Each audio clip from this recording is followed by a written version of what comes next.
다 함께 묵도하심으로 12월 9일 수요 예배를 하나님께 올려드리도록 하겠습니다.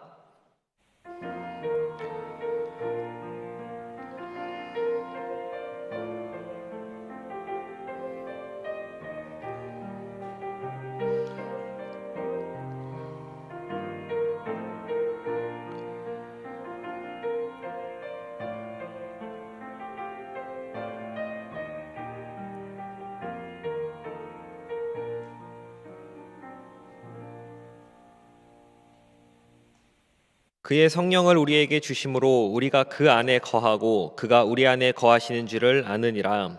아멘. 거룩하신 하나님, 은혜를 감사드립니다. 이 시간 주님의 말씀을 사모하는 심령으로 주님 앞에 나아가오니 주님 앞에 드리는 이 예배를 주님께서 흠양하여 주시고 우리 가운데 충만한 은혜로 덧입혀 주옵소서. 예수 그리스도 이름으로 기원하옵나이다. 아멘. 찬송가 484장을 부르신 후에 양기임 권사님께서 우리를 대표하여 기도해 주시겠습니다. 찬송가 484장입니다.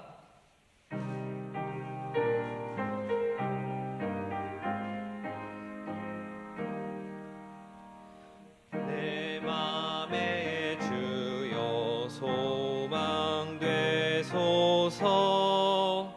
주 없이 모든 일 헛되어라.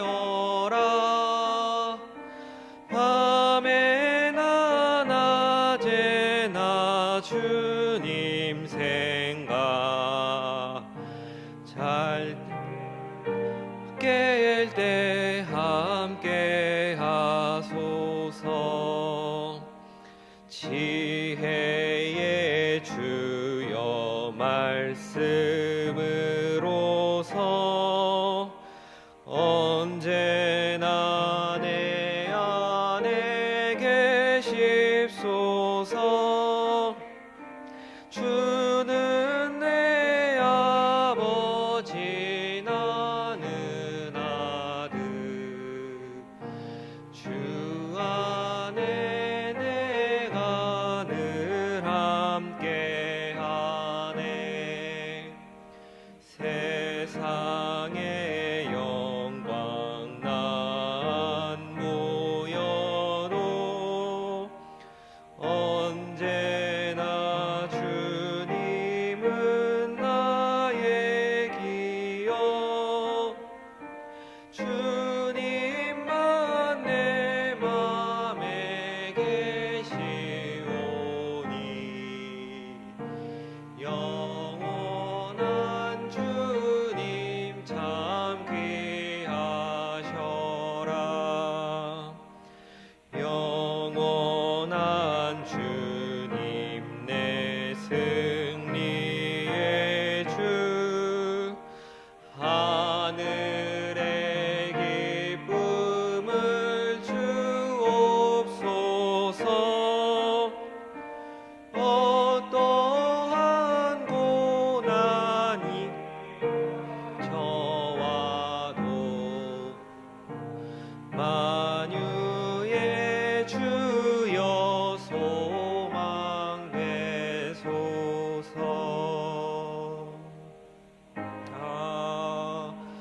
아멘.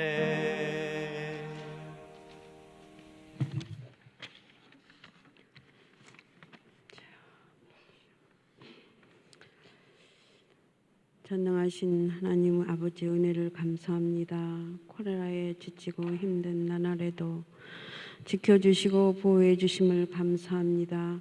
수요예배 현장이 아니고 비대로 드리지만 드리는 곳마다 성령이 충만하고 은혜가 풍성한 예배 드리기를 원합니다.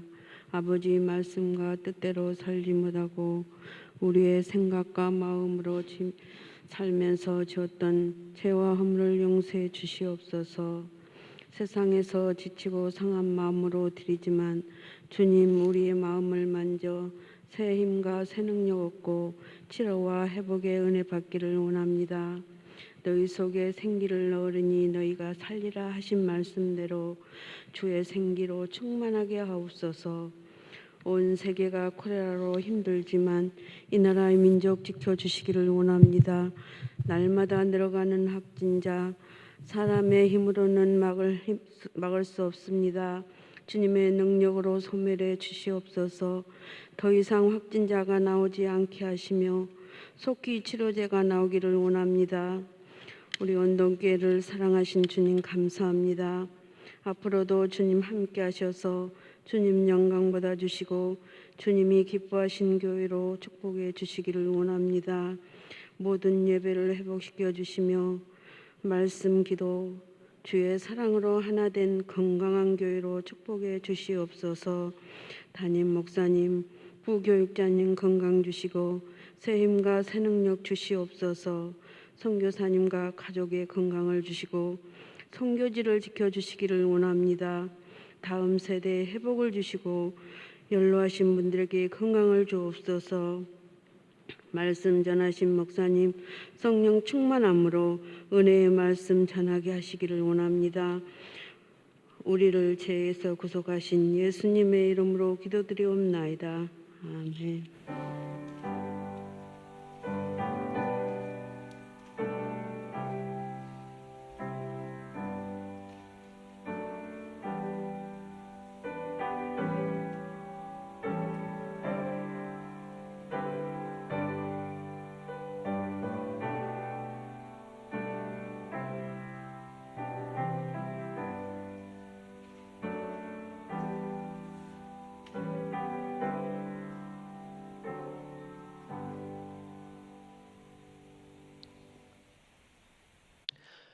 교회 소식을 전해드리도록 하겠습니다. 먼저 2020년 원동 축복 언어 전달을 하도록 하겠습니다. 우리 성도님들 늘 성령 충만하시고 건강하시기를, 영육간에 강건하시기를 간절히 소망합니다. 예배 안내에 대해서 말씀드리도록 하겠습니다. 코로나19의 확산으로 사회적 거리두기가 2.5단계로 격상되면서 모든 예배를 비대면 예배로 드리게 됨을 알려드립니다. 12월 27일 주일까지 3주 동안 진행되며 주일 오전 예배는 오전 11시에 한 번만 드린다고 합니다. 드리는 거 아직 알고 계시면 되겠습니다. 주일 오후 예배와 수요 예배, 새벽 기도회는 정해진 시간에 영상으로 예배를 드립니다. 향후 예배 일정에 변화가 있을 시에 다시 광고 말씀 드리도록 하겠습니다. 은퇴 예배에 관해서 안내 말씀드립니다. 13일 주일로 예정되었던 은퇴 예배는 현장 예배가 재개될 때까지 연기된다는 점을 말씀드립니다. 이상으로 광고를 마치도록 하겠습니다. 함께 하나님 말씀 보도록 하겠습니다. 함께 보실 하나님 말씀은 신약 성경 누가복음 16장 19절에서 25절까지의 말씀입니다. 누가복음 16장 19절에서 25절, 제가 가진 성경으로 신약 123쪽에 있습니다. 제가 하나님 말씀 받들어 읽도록 하겠습니다. 한 부자가 있어 자색 옷과 고운 베옷을 입고 날마다 호화롭게 즐기더라. 그런데 나사로라 이름하는 한 거지가 헌데 투성이로 그의 대문 앞에 버려진 채 그 부자의 상에서 떨어지는 것으로 배불리려 하매 심지어 개들이 와서 그 헌대를 핥더라. 이에 그 거지가 죽어 천사들에게 받들려 아브라함의 품에 들어가고 부자도 죽어 장사되매 그가 음부에서 고통 중에 눈을 들어 멀리 아브라함과 그의 품에 있는 나사로를 보고 불러 이르되 아버지 아브라함이여 나를 긍휼히 여기사 나사로를 보내어 그 손가락 끝에 물을 찍어 내 혀를 서늘하게 하소서. 내가 이 불꽃 가운데서 괴로워하나이다. 아브라함이 이르되 예 너는 살았을 때에 좋은 것을 받았고 나사로는 고난을 받았으니 이것을 기억하라. 이제 그는 여기서 위로를 받고 너는 괴로움을 받느니라. 아멘. 제가 기도하고 함께 말씀 나누도록 하겠습니다. 하나님, 부족한 자가 감히 주의 말씀을 들고 단 위에 섰습니다. 사람의 부족함은 십자가 뒤로 가리워 주시고 오직 하나님만이 드러나며 그리스도만이 선포되는 시간 되게 하여 주옵소서. 예수 그리스도 이름으로 간절히 기도합니다. 아멘. 부자와 나사로 이야기라는 제목으로 함께 말씀 나누도록 하겠습니다. 제가 성도 여러분들께 질문을 하나 드려보도록 하겠습니다. 여러분은 자신이 부자라고 생각하십니까? 대부분의 사람들은 부자냐고는 이 질문에 있어 나는 부자가 아니라고 대답할 겁니다. 그럼 질문을 바꿔보도록 하겠습니다. 여러분은 자신이 가난하다고 생각하십니까? 이 질문에 대해서도 나는 가난하다라고 대답할 사람은 그리 많지 않을 것 같습니다. 부자와 가난한 사람을 나누는 것은 상대적이기에 그렇습니다. 내가 부자라고 생각하고 내가 부자라고 말을 한다 할지라도 나보다 더 부유한 사람, 나보다 더 돈이 많은 사람을 만난다면 그 사람 앞에서는 내가 부자라고 이야기하는 것이 조금 어려워집니다. 마찬가지로 내가 가난하다고 생각해도 정말 더 어렵고 힘들게 사는 사람들 앞에서는 내가 가난하다라는 이야기, 그런 말을 하는 것이 어려워지게 됩니다. 때문에 대개 사람들은 부자라고도 하지 않고 가난한 사람이라고도 하지 않고 그런 어중간한 상태에 있다라고 보통 이야기를 합니다.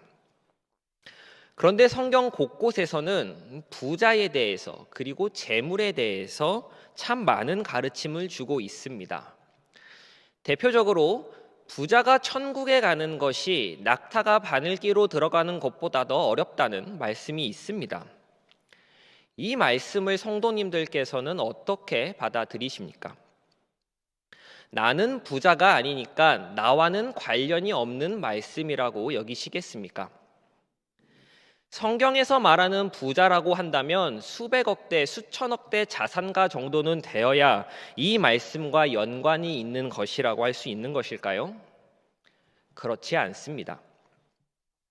앞에서 언급했던 것과 같이 부자와 가난한 사람을 나누는 기준은 상대적인 것이기 때문에 누군가에게는 내가 가난한 사람으로 비춰 보일 수도 있지만 반대로 또 누군가에게는 내가 부자로 보일 수도 있습니다.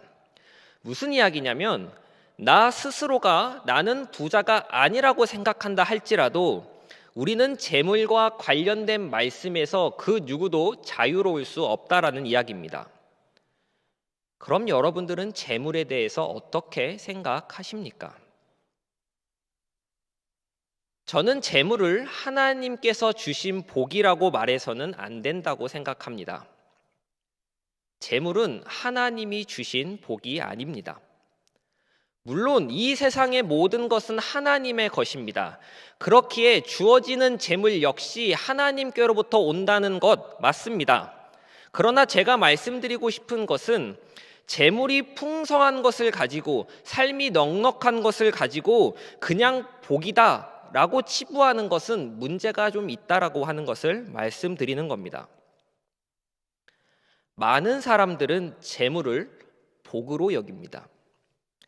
여기에는 교회에 다니는 사람이나 교회에 다니지 않는 사람이나 매 한 가지로 재물이 많고 삶이 부유하고 넉넉하게 사는 것을 가리켜서 복을 받았다라고 표현합니다. 불신자의 경우에는 운이 좋았다 또는 조상님이 도왔다라는 말을 하기도 하는데 신자의 경우에는 하나님이 주신 보상으로 또는 하나님께서 보여주시는 특별한 사랑의 증거로 이해하는 경우가 꽤나 많은 것 같습니다. 그런데 신자의 이러한 이해는 문제가 있습니다. 먼저 재물을 하나님이 주신 보상으로 생각할 때입니다. 내가 하나님께 헌신했더니, 내가 11조를 많이 하고 감사 헌금을 많이 했더니, 내가 새벽 기도에 빠지지 않고 주일 공예배에 한 번도 빠지지 않고 참석했더니 하나님이 내게 복을 주셔서 내 사업이 번창하게 하시고 거래처가 늘어나게 해주시고 물질이 풍성하게 해주셨다라고 한다면 내가 얻은 재물은 행위에 대한 보상으로 하나님이 주신 것이 됩니다. 이게 무슨 말이냐면 재물을 행위에 대한 보상으로 여길 때 거기에는 성경이 이야기하는 재물관, 성경이 말하고 있는 물질관이 들어가지 못하게 된다는 이야기입니다. 보상으로 선물로 받은 것인데 내 마음대로 하는 것에 있어 누가 뭐라고 하겠습니까? 예를 들어서 제가 교회 1층에서 물건 나르고 있는 것을 보고 좀 도와드렸더니 제게 초콜릿이랑 사탕이 들어있는 주머니를 주셨다고 가정해 보겠습니다. 제가 이 군것질거리를 혼자 다 먹던지 아니면 교역자실에서 나눠 먹든지 집에 가져가든지 이에 대해서 아무도 뭐라고 할 사람이 없습니다. 왜냐하면 이 군것질거리는 제가 한 행위의 보상으로 받은 것이기 때문입니다. 사람들은 대개 이런 식으로 재물을 하나님께 받았다고 생각합니다. 물론 은혜라고 표현하지만 간증들을 들어보면 대체로 행위에 대한 보상이 많습니다. 다음으로 재물을 하나님께서 보여주시는 특별한 사랑의 증거로 생각할 때입니다. 하나님께서 특별히 사랑하셔서 은혜를 베풀어 주시고 재물을 주셨다는 이야기입니다. 아까와 다른 점은 내가 어떤 행동을 딱히 한 것은 아니지만 그저 하나님께서 나를 이쁘게 봐주셔서 나를 특별히 사랑하셔서 좋은 것으로 내게 주셨다는 겁니다. 하나님이 특별히 사랑하셔서 우리 아이들이 대학에 붙었습니다. 하나님께서 특별히 사랑해 주셔서 우리 아이가 좋은 기업에 취직할 수 있었습니다. 하나님이 특별히 사랑해 주셔서 사업이 번창하게 되었습니다. 같은 간증들을 우리는 많이 들어보지 않았습니까? 물론 이러한 간증들을 듣다 보면 모든 일을 하나님이 하셨다는 믿음의 간증으로 이해는 하겠는데 마음이 편하지는 않습니다. 이런 간증을 들으면서 자신이 처한 상황과 비교하며 속상해하고 힘들어할 사람들이 참 많기 때문입니다. 대학 시험에 낙방한 아이들, 취업에 성공하지 못한 사람들에게 너는 하나님이 특별히 사랑하지 않으셔서 그런 거야 라고 말할 수 없지 않습니까? 그리고 당사자들은 왜 내게 저런 특별한 사랑을 보여주시지 않느냐고 항변할 수 있지 않겠습니까? 성도 여러분, 하나님이 주신 재물은 행위에 대한 보상도 아니고 하나님께서 보여주시는 특별한 사랑의 증거로서 주시는 것도 아닙니다. 재물은 그 자체로 복이 아닙니다. 제가 한 이 이야기에 대해서 왜 재물이 복이 아니냐며 구약의 이야기를 말씀하실 수도 있을 것 같습니다. 구약을 보면 하나님을 잘 섬기는 사람들, 하나님을 사랑했던 사람들은 모두 부자였고 잘 나가는 사람이었습니다. 아브라함과 이삭, 야곱과 요셉이 그러했고 다니엘이나 욥도 모두 부자였습니다. 그러니 재물을 복으로 보는 것이 맞지 않겠냐는 것입니다.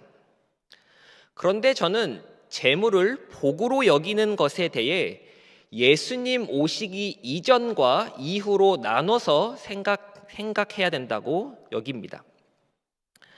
예수님이 이 땅에 오시기 전 구약의 시대에서는 장수하는 것, 또 재물이 많은 것을 하나님께서 그를 돌보시고 사랑하신다는 것의 증거가 될 수 있었지만 예수님이 오시고 난 후로는 그렇지 않기 때문입니다. 예수님이 이 땅에 오셨다라고 하는 것 자체가 하나님께서 보이시는 사랑의 증거이기에 그렇습니다. 이제는 장수나 재물로서 하나님의 사랑을 확인하는 것이 아니라 예수 그리스도를 통해서 확인하게 되었습니다. 그리하여 더 이상 장수하지 않아도 부유하지 않아도 우리는 예수가 이 땅에 오심으로 하나님께서 우리를 사랑하신다는 사실을 알 수 있습니다. 가진 것을 팔아 가난한 자들에게 나눠주고 평생을 가난하게 살아도 우리는 하나님께서 나를 사랑하신다는 이 확신을 가질 수 있게 되었다는 이야기입니다. 바로 하나님의 사랑을 확인하는 가장 빠르고 안전하고 확실한 길인 예수 그리스도가 바로 우리 가운데 있기 때문입니다. 이제는 장수한다고 해서 재물이 많다고 해서 하나님께서 사랑하시는 증거라고 말할 수 없게 되었습니다. 그래서 재물 그 자체는 복이 아니라고 말씀드린 겁니다. 우리의 복은 오직 예수 그리스도임을 기억하시는 성도님들 되시기를 바랍니다. 그렇다면 재물을 어떻게 이해해야 할까요? 운이 좋은 것도 아니고 조상님이 도와서 그렇게 된 것도 아니고 행위에 대한 재물로서 받는 것도 아니고 특별한 사랑의 증거로서 받는 것도 아니라고 할 때 우리는 이 재물을 무엇이라고 생각해야 하는 것일까요? 저는 재물을 은사라고 말하는 것에 동의합니다. 재물은 하나님이 우리에게 주신 은사입니다. 그리고 은사에는 사명이 붙습니다. 그렇기에 이를 통해 하나님의 영광을 드러내고 교회를 거룩하게 세울 때 의미가 있는 것입니다. 우리가 가지고 있는 재물은 우리가 잘해서 받은 것도 아니고 하나님께서 특별히 사랑하셔서 주시는 것도 아니라 하나님의 일을 하라고 섬기라고 주신 것입니다. 때문에 복이라는 이름으로 내가 그것을 누리고 있다면 하나님의 뜻에 따르고 있지 않음을 기억해야 합니다. 내가 넉넉할수록, 내가 부유하고 가진 것이 많을수록 그만큼 하나님이 요구하시는 것도 비례하여 커진다는 것을 잊지 말아야 합니다. 오늘 우리는 부자와 나사로에 대한 말씀을 읽었습니다. 성도 여러분들께서도 많이 들어보셨던 말씀일 겁니다. 여기 나오는 부자는 어마어마한 부자의 모습을 보여주고 나사로는 최하층, 극빈층의 모습을 보여줍니다. 성경에서는 부자를 가리켜서 이렇게 표현합니다. 한 부자가 있어 자색옷과 고운 베옷을 입고 날마다 호화롭게 즐기더라. 여기서 호화롭게라고 표현된 단어가 헬라어로 람프로스라고 하는 단어인데 눈부시게, 찬란하게, 빛이 나게라고 하는 뜻을 같이 가지고 있습니다. 즉 이 부자는 날마다 눈이 부실 정도로 찬란하게 그 인생을 즐겼다라고 하는 표현입니다. 모두가 그의 삶을 부러워하고 나도 한번 살아보고 싶은 인생, 나도 한 번쯤 누려보고 싶은 인생, 조금이라도 맛보고 싶은 그런 화려한 인생을 이 부자가 살았다고 지금 성경은 표현하는 것입니다.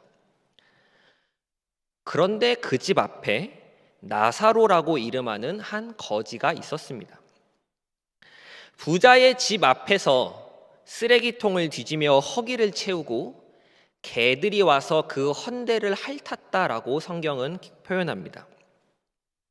어떤 신학자들은 이 본문 말씀을 가리켜서 개들이 와서 그 헌대를 핥는데 쫓아내지 못할 정도라면 나사로는 중증 장애인이거나 움직일 기력이 없을 정도로 쇠약하고 아픈 사람이 아니겠는가라고 추측하기도 합니다.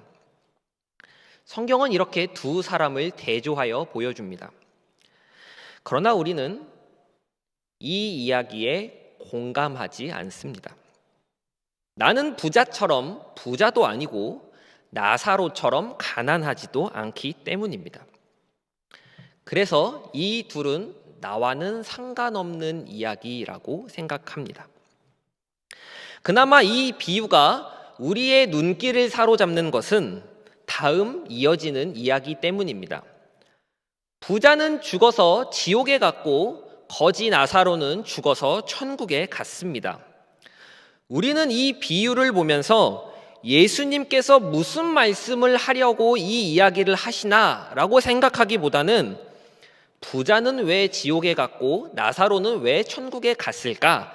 이것을 더 궁금해합니다. 부자는 왜 지옥에 갔을까요? 호화롭게 즐겨서 지옥에 갔다고 말할 수 있을까요? 아니면 자신의 집 앞에서 그렇게 힘들게 살아가는 거지 나사로를 돌보지 않았기 때문입니까? 그럼 나사로는 왜 천국에 갔습니까? 너무 가난해서 이 땅에서 누리지 못하고 죽었기 때문에 천국에서는 좀 누려보라고 천국에 간 것입니까? 만일 그렇다면 천국에 갈 수 있는 조건은 가난이 됩니다. 이 땅에서 가난하게 살면, 이 땅에서 어렵게 살면 천국에 갈 수 있다라는 겁니다. 하지만 이는 우리가 알고 있는 성경의 가르침과는 맞지 않습니다. 그럼 무엇입니까? 어떤 이들은 나사로가 하나님을 믿었기 때문에 그렇다고 말하기도 합니다. 나사로라고 하는 이 이름은 하나님이 도우신다라고 하는 뜻을 가지고 있는 엘리에셀이라는 이름을, 히브리 이름을 헬라식으로 쓴 것에 불과합니다. 이를 근거로 나사로가 하나님을 알고 있었고 하나님을 믿었기 때문에 천국에 갔다는 논리입니다. 그런데 저는 이 논리가 억지라고 생각합니다. 왜냐하면 부자가 지옥에서 아브라함을 부를 때 사용했던 표현이 아버지라고 하는 점이었기 때문입니다. 부자도 아브라함의 자손일 수 있습니다. 게다가 본문에는 부자가 믿음이 없었다는 증거도 없고 나사로가 믿음이 있었다는 증거도 없습니다. 아브라함이 부자에게 말합니다. 너는 살았을 때에 좋은 것을 받았고 나사로는 고난을 받았으니 이것을 기억하라. 이제 그는 여기서 위로를 받고 너는 괴로움을 받느니라. 이 말 가운데 부자와 나사로가 천국과 지옥에 가게 된 직접적인 이유를 언급하는 내용은 없습니다. 부자라서 지옥에 가고 가난했기에 천국에 간 것이 아닙니다. 믿음이 없어서 지옥에 가고 믿음이 있어서 천국에 간 것도 아닙니다. 그러면 왜 예수님께서는 부자를 호화롭게 지낸다라고 말씀하시며 찬란하게 산다고 말씀하시며 부자의 삶을 극대화시키시고 또 가난한 사람을 가리켜 개가 그 헌대를 핥는다라고 말씀하실 정도로 극대화시키셔서 이 둘을 대조하고 계시는 걸까요? 성도 여러분, 부자와 나사로의 이야기는 어떻게 하면 구원을 받을까에 대한 이야기가 아닙니다. 그렇기 때문에 부자가 지옥에 간 이유, 거지 나사로가 천국에 간 이유를 찾는 것은 잘못된 접근입니다. 또한 이 이야기를 통해서 천국이나 지옥이 어떻게 생겼는지, 어떠한 곳인지 추측해 보려고 하는 것도 옳지 않습니다. 만약 이 이야기대로 천국과 지옥이 그렇다고 한다면 저는 천국이 너무 끔찍할 것 같습니다. 천국에서 지옥에 있는 사람들이 보이고 그들과 대화가 된다고 한다면 여러분들은 어떠시겠습니까? 거긴 천국이 아닙니다. 내가 알던 사람들, 내가 사랑했던 사람들, 나와 함께 이 땅에서 울고 웃으며 함께 시간을 보냈던 사람들이 고통을 받으면서 제발 물 한 방울만 찍어달라고 소리치는데 그 모습을 보면서 미안해, 난 거기 갈 수가 없어, 어쩔 수가 없다라고 어떻게 이야기할 수 있겠습니까? 천국이 그런 곳은 아니지 않습니까? 거기에 하나 더해서 우리가 천국에 가면 예수님 품에 안겨야지 왜 아브라함 품에 안겨 있는단 말입니까? 부자와 나사로의 이야기는 천국과 지옥을 설명하기 위함도 아니고 죽고 난 후의 상태를 묘사함도 아닙니다. 이 이야기의 정체는 이 땅에서의 재물을 가지고 있는 것, 이 땅에서의 재물을 어떻게 보아야 하는가에 대한 이야기입니다. 우리는 이 부자와 나사로의 이야기가 어느 상황에서 누구를 대상으로 하고 있는가를 생각해 보아야 합니다. 이 이야기는 예수님께서 바리새인들을 향해 하시는 말씀입니다. 그리고 이 바리새인들은 누가복음 16장 14절에서 말하는 것과 같이 돈을 좋아하는 사람들입니다. 예수님께서 마가복음 16장에서 불의한 청지기에 대한 비유를 하시자 이 이야기를 듣고 바리새인들이 비웃습니다. 누가복음의 저자 누가는 이를 그들이 돈을 사랑했기 때문이라고 기록합니다. 바리새인들은 재물과 하나님을 겸하여 섬겼던 사람들입니다. 그래서 그들은 재물을 사랑하는 자신들의 모습을 합리화시키고 싶어 했습니다. 그런데 예수님께서 영생에 대한 이야기, 영생의 가치에 대해 말씀하시자 이를 듣고 비웃는 겁니다. 영생도 중요하지만 이 땅에서의 삶, 즉 재물과 돈도 중요하다는 것입니다. 이러한 태도를 가지고 있던 바리새인들에게 예수님께서 하신 말씀이 부자와 나사로 이야기입니다. 예수님께서는 부자와 나사로의 이야기를 통해 많은 것을 누리고 호화롭게 살았지만 지옥에 간 사람과 아무것도 누리지 못하고 불쌍하게 살았지만 천국에 간 사람, 이 둘 중에 누가 더 합당한가, 누가 더 행복한가를 바리새인들에게 묻고 계시는 겁니다. 그렇기에 부자가 지옥에 간 이유는 중요하지 않습니다. 다 누리고도 지옥에 갔다는 것이 중요합니다. 이 세상에서 부유하게 누리며 사는 것이 하나님께서 주신 복으로 천국을 보장하는 것이 아님을 보여주기 때문입니다. 또한 마찬가지로 나사로가 천국에 간 이유도 중요하지 않습니다. 아무것도 갖지 못하고 아무것도 누리지 못한 사람이 천국에 갔다라고 하는 것이 중요합니다. 예수님께서 말씀하신 이 부자와 나사로 이야기는 당시 사람들에게 있어 굉장히 충격적이고 또 역설적인 조합이었습니다. 그 당시 사람들은 하나님이 사랑하시는 자에게 복을 주셔서 부자가 되게 하시고 번창하게 하시고, 장애인들, 가난한 사람들, 망한 사람들은 하나님께 저주를 받고 또 하나님께 미움을 사서 그렇게 심판을 받고 있는 것이라고 생각하고 있었기 때문입니다. 제가 앞에서 말씀드렸던 오늘날 우리가 가지고 있는 생각과 크게 다르지 않지 않습니까? 그런데 예수님께서는 이 세상에서 많은 것을 가졌지만 지옥에 간 사람과 세상에서 아무것도 가지지 못했지만 천국에 간 사람이 있다면 둘 중에 누가 더 합당한 사람이냐고, 누가 더 행복한 사람이냐고 지금 묻고 계시는 겁니다. 여러분은 이 질문에 대해서 무엇이라고 대답하시겠습니까? 이 땅에서 모든 것을 누리고 지옥에 가는 것, 그리고 이 땅에서 아무것도 누리지 못하다가 천국에 가는 것, 이 둘을 비교하라고 한다면 어떤 결론을 내리시겠습니까?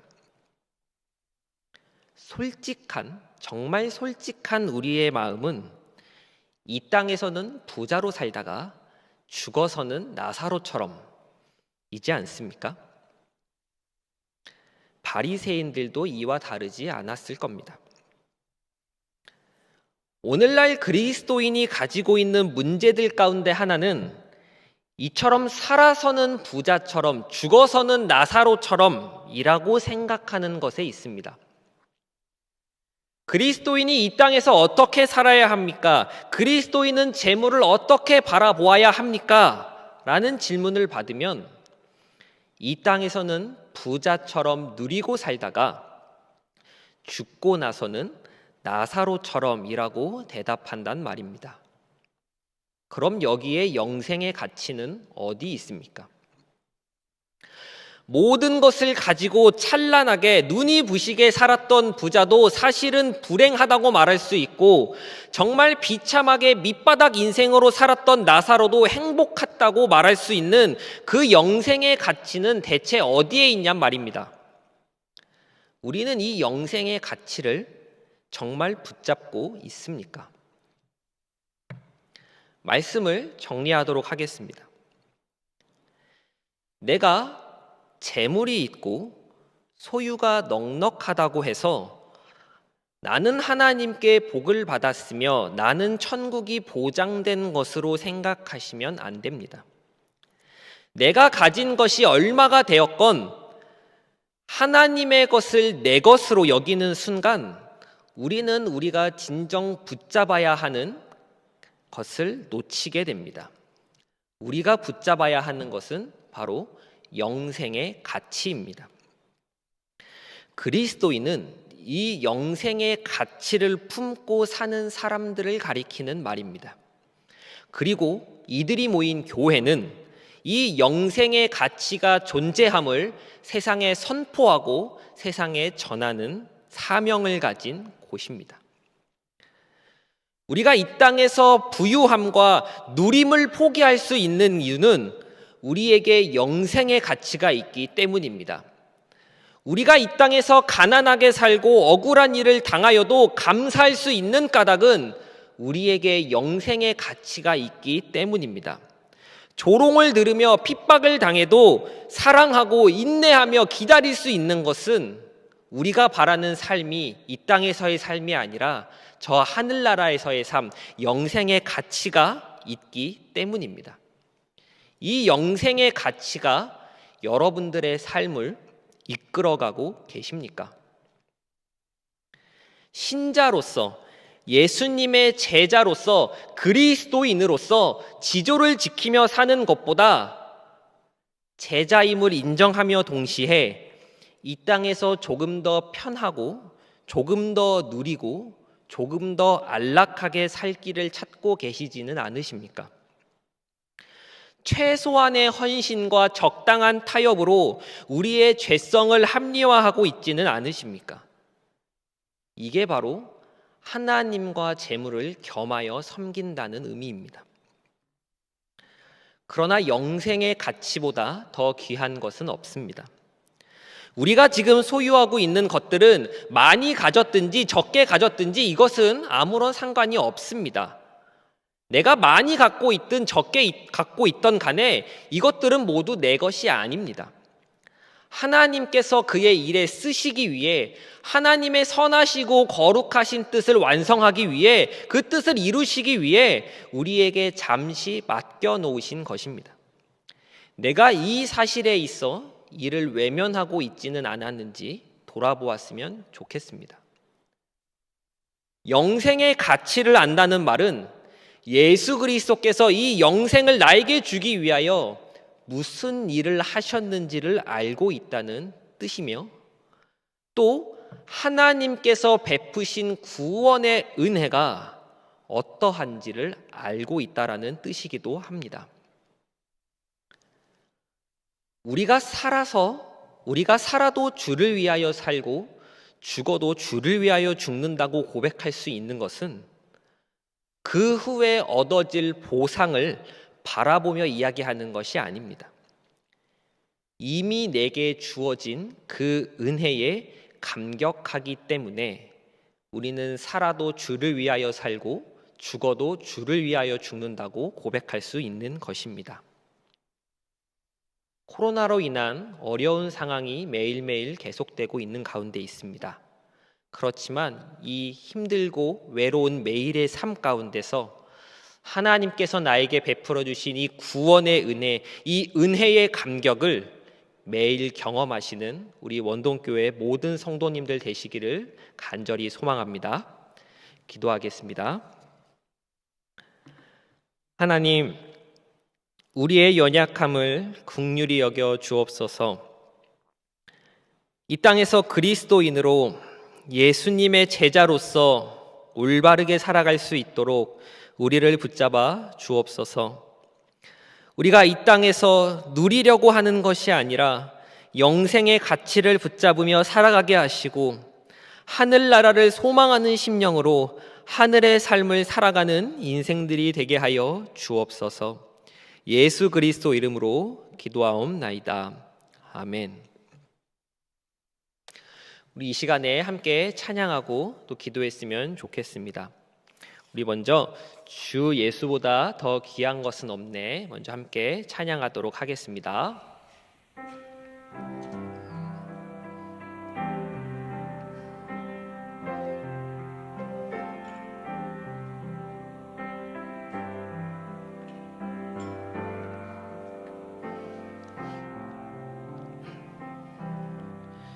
주 예수보다 더 귀한 것은 없네. 이 세상 부귀와 바꿀 수 없네. 영축을 내 대신 돌아가신 그 놀라운 사랑 잊지 못해. 세상 즐거움 다 버리고 세상 자랑 다 버렸네. 주 예수보다 더 귀한 것은 없네. 예수밖에는 없네. 주 예수보다 더 귀한 것은 없네. 이 세상 명예와 바꿀 수 없네. 이전에 즐기던 일도 주 사랑하는 마음 맺지 못해. 세상 즐거움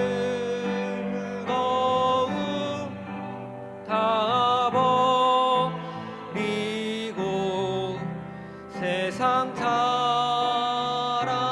다 버렸네.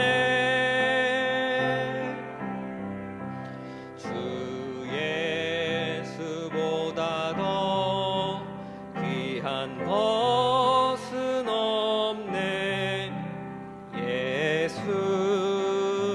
예수밖에는 없네. 주 예수보다 더 귀한 것은 없네. 이 세상 행복과 바꿀 수 없네. 유혹과 핍박이 몰려와도 주 섬기는 내 맘 변치 않아. 세상 즐거움 다 버리고 세상 자랑 다 버렸네. 주 예수보다 더 귀한 것은 없네. 예수밖에는 없네. 주님여 이 손을 꼭 잡고 가소서. 하소서. 약하고 피곤한 이 몸은 폭풍우 흑암 속 해치사 빛으로 잡고 날 인도하소서. 1절 다시 한번 찬양하겠습니다. 주님여 이 손을 꼭 잡고 가소서. 약하고 피곤한 이 몸은 폭풍 흑암 속 해치사 빛으로 손잡고 날 인도하소서. 인생이 힘들고 힘들고 고난이 겹칠 때에 주님여 날 도와 주소서. 외치는 이 소리 귀 기울이시사 손잡고 날 인도하소서. 손잡고 날 인도하소서. 손잡고 날 인도하소서.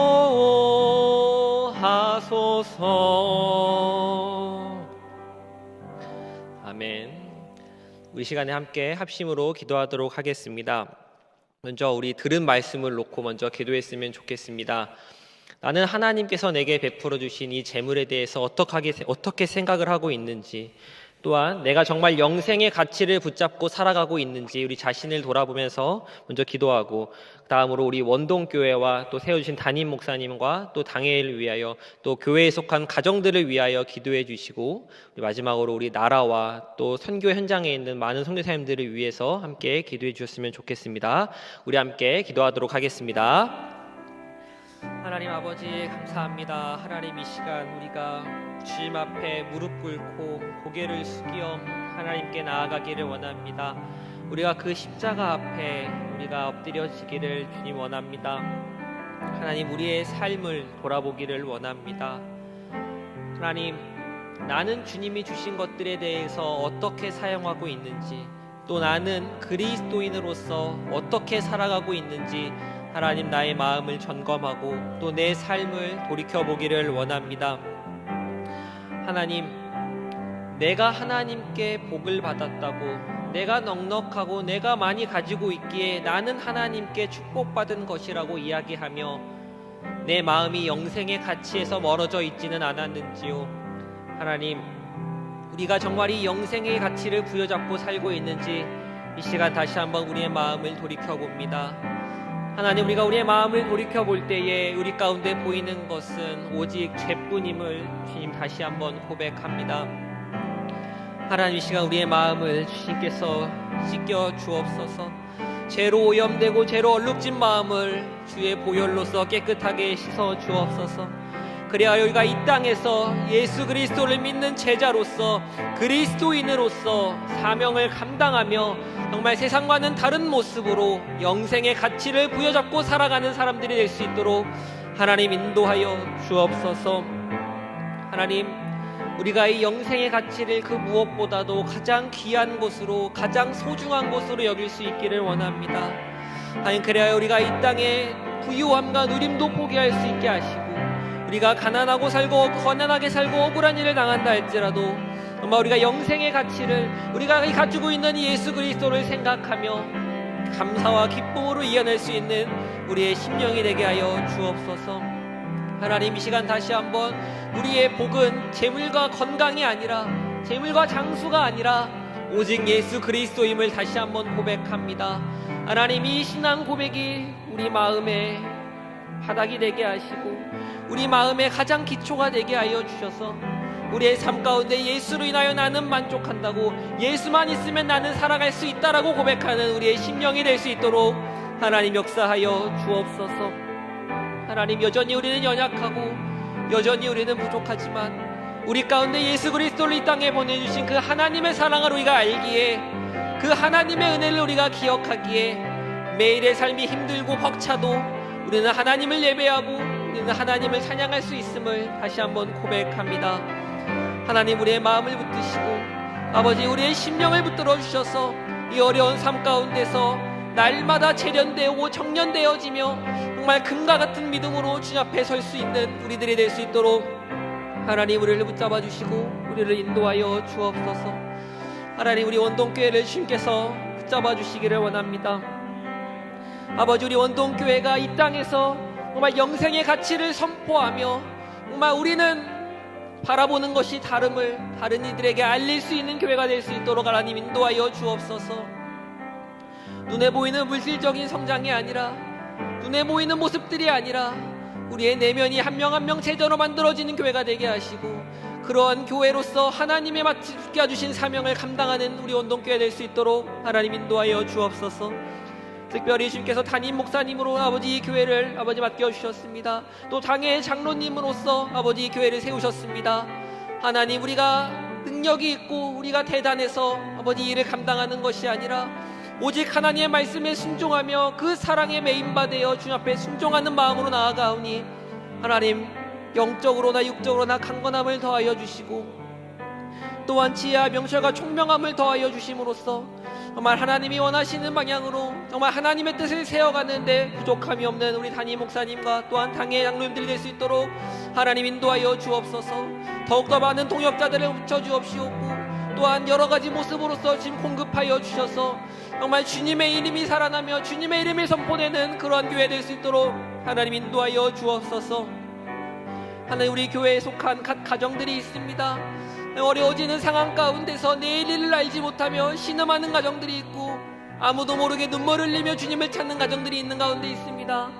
하나님, 이들을 주님께서 기억하여 주시고 이들의 눈물을 닦아주셔서 우리 교회가 먼저 가정이 회복되는 교회가 되게 하시고 이 가정의 회복으로 말미암아 더욱 교회가 든든히 서갈 수 있는 그런 우리 교회 될 수 있도록 하나님 역사하시고 주님 인도하여 주옵소서. 정말 가정에서부터 출발하여 아버지 모든 구성원들이 정말 주님의 제자로서 든든히 세워져가는 우리 교회가 될 수 있도록 하나님 역사하여 주옵소서.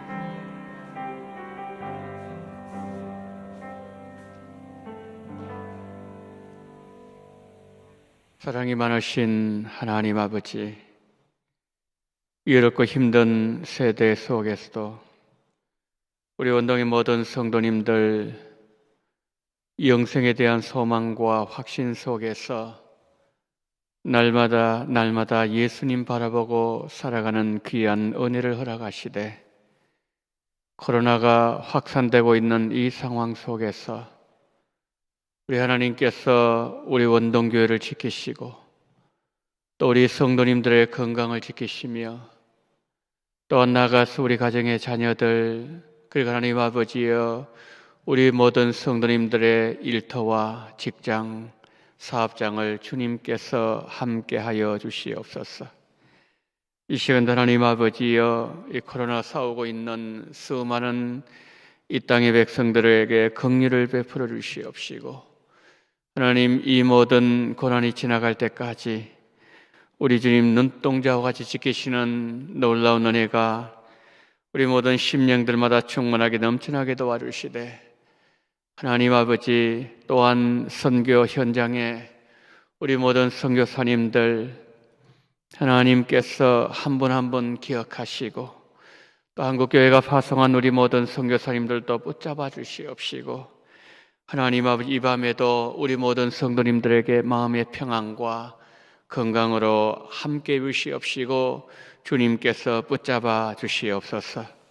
지금은 원동교회의 머리가 되시는 우리 구주 예수 그리스도의 은혜와 아버지 하나님의 극진하신 사랑하심과 성령님의 감동, 감화, 위로교통 충만하시는 종이 어렵고 힘든 세대 속에서도 구원의 확신, 영생에 대한 소망을 분명하게 붙잡고 믿음으로 달려가기를 소망하며 이 시간 고개 숙인 우리 원동의 모든 성도님들의 머리 위에와 이 나라 이민족 위에 지금부터 영원토록 함께 있을지어다.